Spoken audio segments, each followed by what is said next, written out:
আওয়ামী লীগের 0 পয়েন্টে আমেরিকার নবনির্বাচিত প্রেসিডেন্ট ট্রাম্পের ছবি নিয়ে এখানে তারা গণজমায়েত করবে।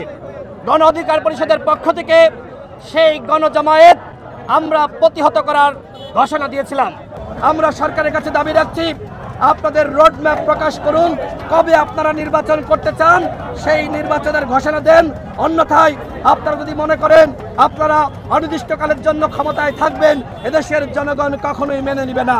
হ্যালো আপা, হ্যালো হ্যালো আপা আপা, হ্যালো হ্যালো হ্যালো। নিকৃষ্ট লেডি স্বৈরাচার শেখ হাসিনার প্রতিচ্ছবি, প্রতিমূর্তি। তাকে এখন 15 বছর এই দেশের জনগণকে মূর্তি বানিয়ে রেখেছে, মুখের কথা বলার স্বাধীনতা কেড়ে নিয়েছে। আজ তাকে এই দেশের জনগণ পুতুল বানিয়ে ফেলছে। এই মূর্তি বানিয়ে আজীবন তারা এই জাদুঘরে রাখার অবস্থা করে রেখেছে।